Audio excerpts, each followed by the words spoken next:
Atraídos por terras férteis e baratas, agricultores brasileiros atravessaram a fronteira do Paraguai e lá se estabeleceram, sobretudo nas décadas de 60 e 70.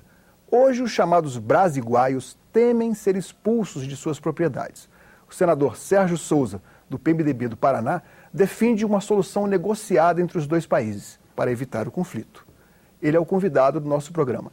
Senador, seja bem-vindo. Por que a criação de uma comissão do Senado para visitar o Paraguai?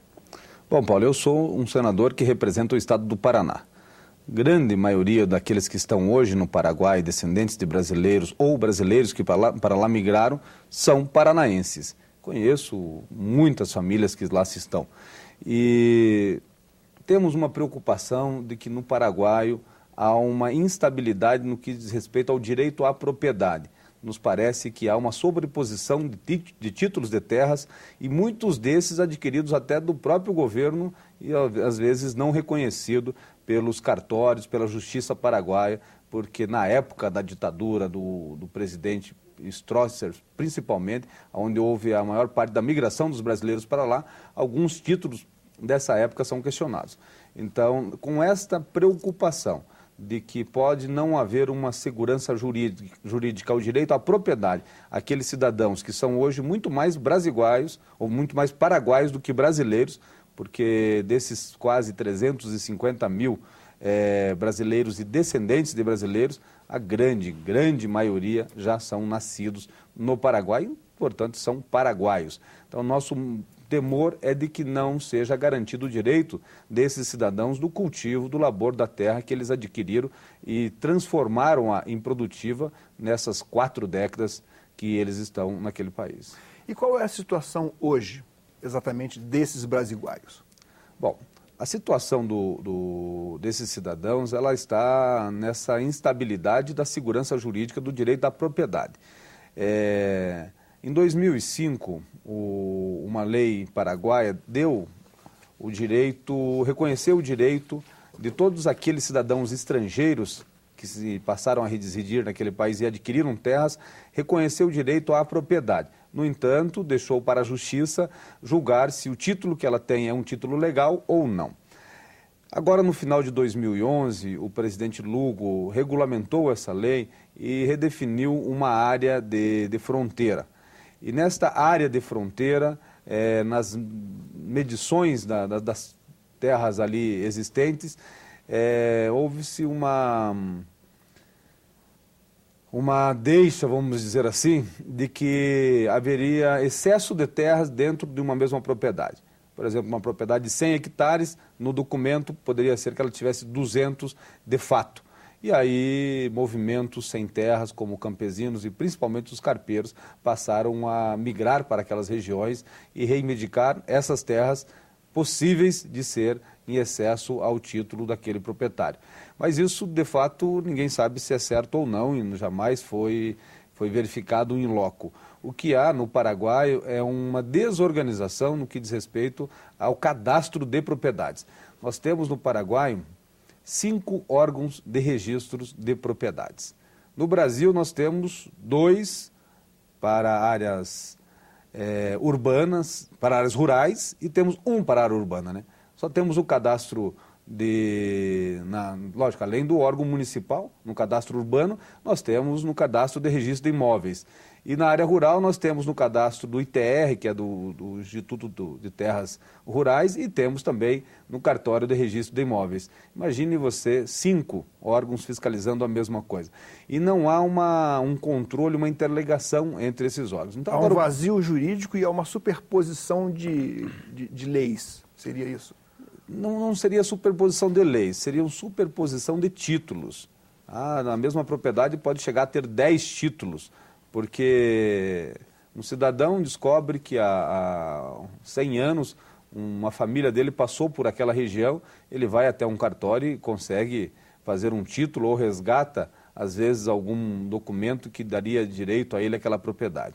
Mas o que nós temos, de fato, no Paraguai, é uma migração de brasileiros que ocorreu aí, principalmente na década de 70 e 80, muito por conta do alagamento da usina de Itaipu, Naquele momento, o governo brasileiro indenizou os colonos que viviam ali à margem do Rio Paraná, e esses colonos buscaram outras terras e buscaram terras produtivas. E o governo paraguaio ofereceu essas terras a produtores, a colonos brasileiros. Então, esses colonos, eles foram para o Paraguai, foram para desbravar. Eles foram lá quando era tudo mata atlântica, que são florestas densas e fechadas. Inclusive o Instituto, desculpe, mas a revista Habitus da Universidade Federal Rio de Janeiro cita que o Instituto de Terras do Paraguai, Instituto de Bienestar Rural, convocou os brasileiros para que fossem lá, abriu as portas. Perfeito. O governo paraguaio ofereceu, o governo paraguaio foi quem vendeu inicialmente as terras para os colonos brasileiros, no intuito de colonizar aquela região, de tornar aquela região produtiva.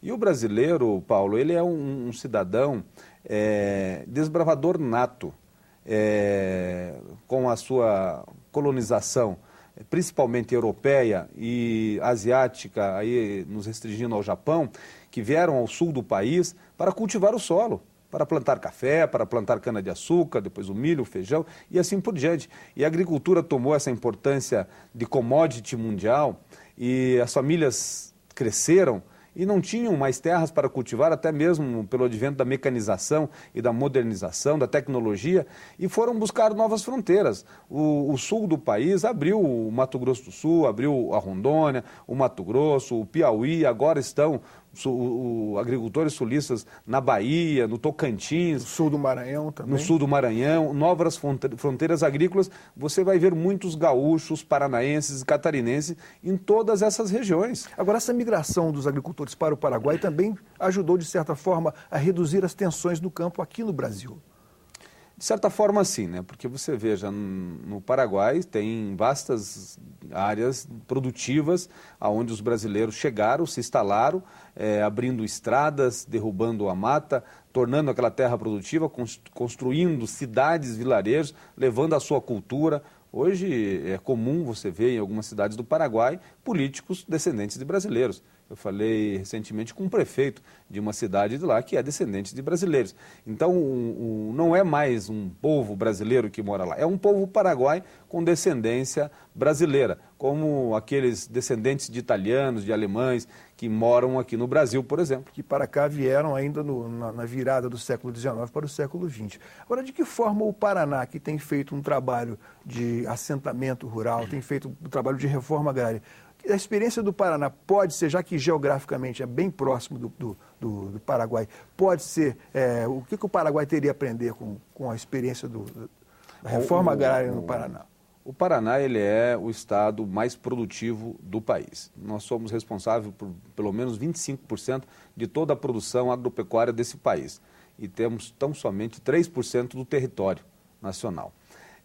Eu não diria, Paulo, que seria o Paraná que teria essa solução. Acho que o governo brasileiro, porque o modelo de reforma agrária é do país e esse modelo de reforma agrária brasileira, ele pode muito ajudar o governo paraguaio a regularizar também as suas propriedades, aí levando o INCRA e o sistema de cadastro que nós temos aqui para auxiliar o governo paraguaio, mas principalmente para mostrar o modelo de reforma agrária brasileira.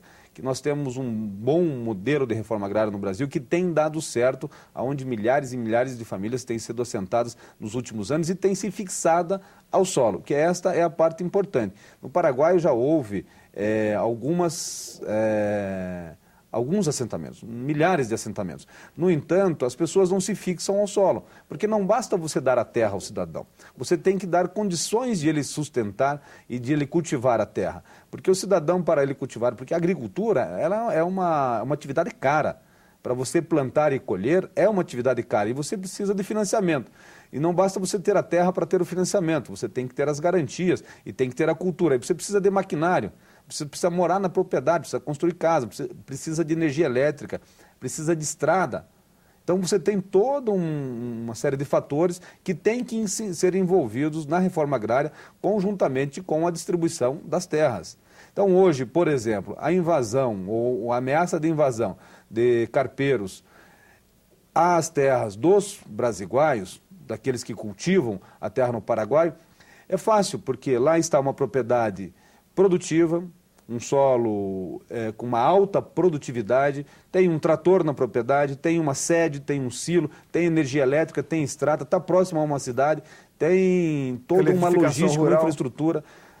Você veja, quando o Brasil foi ao Paraguai, não tinha essa cultura do cultivo de commodities como tem hoje. Hoje você tem financiamento, você tem grandes compradores e fornecedores de insumo, de veneno necessários ao cultivo da soja, principalmente. Agora, trata-se também de um problema de relações internacionais. Na sua opinião, qual tem sido o comportamento das relações exteriores, do Ministério das Relações Exteriores com relação a esse problema? Olha, muito bom. Eu tenho conversado com o Itamaraty, com o Ministério das Relações Exteriores já há algum tempo. Estive com o embaixador Eduardo Gradiloni, a questão de um mês, mais ou menos atrás, tratando desse assunto. Essa semana, agora nesse mês de março, passou pelo meu gabinete o Eduardo dos Santos, que é embaixador do Brasil no Paraguai, me relatando as questões, como estão lá. Veio também conversar com a Comissão de Agricultura do Senado Federal. Tivemos uma audiência pública dentro da Comissão de Relações Exteriores do Senado Federal para tratar desse assunto. O Itamaraty está conduzindo isso com uma diplomacia que é própria do Brasil, né? É aquele que consegue resolver os problemas com uma boa conversa, sem querer se sobrepor à soberania paraguaia, e isso nós não queremos. Agora, esse conflito que parece iminente lá entre os carpeiros e os brasiguaios, os proprietários, os produtores brasileiros lá no Paraguai, que solução pode ser adotada a curto prazo? Olha, eu acredito que as conversas têm que ser diplomáticas. Eu acho que o governo brasileiro tem que conversar com o governo paraguai para oferecer ajuda no sentido da regularização da propriedade e no sentido do incentivo necessário para a implantação de um programa de reforma agrária que venha dar certo no Paraguai. E nós temos know-how para isso. Então, o governo brasileiro ele pode oferecer isso, oferecer essa ajuda ao Paraguai. E o Paraguai precisa vir conversar com o governo brasileiro nesse sentido. Nós temos uma boa relação, uma ótima relação com o Paraguai. A presidente Dilma, recentemente, esteve no Paraguai fazendo uma visita ao presidente Lugo, por ocasião, inclusive, de uma cúpula do Mercosul. Essas boas relações diplomáticas, eu acho que são uma solução adequada. Nós tivemos a iniciativa aqui, Paulo, no Senado, de propor uma comissão mista, uma comissão temporária externa para ir ao Paraguai, uma comissão de senadores. Já foi votado na Comissão de Relações Exteriores, foi votado em plenário, o presidente Sarney já despachou aos líderes para que indique os membros das comissões. Então, nos próximos dias teremos aí os membros e formaremos a comissão. Mas entendemos que esta comissão não está no momento, não é o momento certo para ir ao Paraguai. Nós temos que avançar mais um pouco as conversas diplomáticas com o governo paraguai no sentido do que é que o Brasil pode fazer pelo Paraguai. O senhor não receia que essa comissão possa ser até hostilizada indo ao Paraguai nesse exato momento? Olha, tem manifestações de alguns parlamentares paraguaios nesse sentido. Inclusive de líderes desses movimentos de sem terras, que nós estaríamos indo ao Paraguai nos intrometer numa situação que é da soberania deles. No entanto, nós percebemos que, por um outro lado, também tem um movimento de xenofobia, dizendo que aqueles brasileiros ou descendentes de brasileiros que lá vivem não são puros paraguaios e, por isso, não têm direito à terra paraguaia. Imagine se nós fizéssemos isso aqui no Brasil com todos os imigrantes que vieram para cá nos últimos 200 anos. Não ficaria ninguém no Brasil, né? Praticamente. Mas você veja só, esta preocupação é própria nossa do Congresso Nacional, é própria nossa dos senadores. E nós temos essa responsabilidade de conversar com o governo paraguai. Nós não queremos chegar lá, afrontar a soberania do Paraguai de forma alguma. Nem mesmo queremos chegar ao Paraguai e dizer, olha, vocês têm que cumprir a sua própria lei, é assim que vocês têm que cumprir. Não, de forma alguma. Nós queremos ir ao Paraguai, conversar com o Congresso paraguai e perguntar a eles de que forma o Brasil pode ajudar o Paraguai a resolver esse conflito. Porque esse conflito, Paulo, ele não é de hoje. O ano passado, mais ou menos no mês de junho, aconteceu de forma algumas invasões e chegou ao ponto da presidente Dilma ligar para o presidente Lugo para conversar sobre o assunto. E agora voltou, menos de um ano, voltou novamente. Provavelmente isso se acalme, daqui a um ano novamente, daqui a 10 anos, daqui a 20 anos. O que nós precisamos? É de uma solução definitiva. Agora, o calendário eleitoral no Paraguai parece que tem uma influência nessa questão também.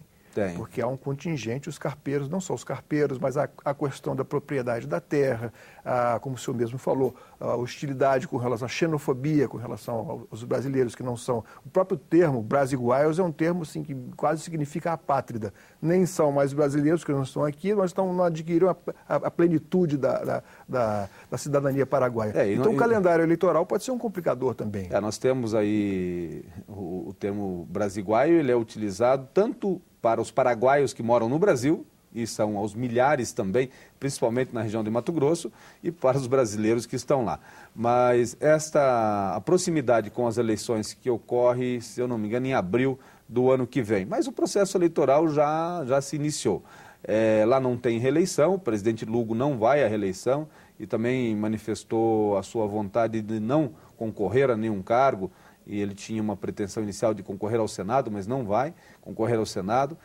Um dos seus ministros é provavelmente o seu candidato à sucessão e tem 2 ou 3 candidatos de oposição ao atual presidente. Mas esse movimento de carpeiros, eles são muito mais ligados ao atual presidente do que à oposição. A oposição no Paraguai hoje, quando soube da nossa proposta de irmos numa comissão de parlamentares daquele país, aplaudiu e disse, olha, são todos bem-vindos. Quem não gostou muito foi a situação atual, alguns parlamentares que dão sustentação ao presidente Lugo. Então isso é fato, isso é real, é público, inclusive, naquele país, mas nós, como bons democratas que somos, nós não temos nenhuma intenção de afrontar a soberania de ninguém, muito menos do Paraguai, que é o nosso irmão, Paulo. Não se restringe à questão das terras no Paraguai. Nós temos hoje dezenas e dezenas de indústrias que se instalam naquele país por conta dos atrativos, principalmente econômicos, que tem. Ou seja, a produção dos brasiguaios é significativa do ponto de vista econômico para o país, para o Paraguai? Só a produção agrícola produzidas pelos brasileiros no Paraguai representa 25% do PIB daquele país. Algo notável, né? É muito importante. Se o Brasil sair do Paraguai hoje, é um risco ao Paraguai. Mas vamos para a diplomacia primeiro, né, Sandro? Com certeza. E vamos conseguir resolver isso, Paulo. Muito obrigado pela sua presença. Eu que agradeço. Cidadania recebeu o senador Sérgio Souza, do PMDB do Paraná, responsável pela criação de uma comissão especial que trata do conflito de terras que envolve agricultores brasileiros no Paraguai. Se você quiser enviar críticas, sugestões ou mesmo ver de novo esta entrevista, acesse www.senado.gov.br/TV. Obrigado pela atenção e até o próximo Cidadania.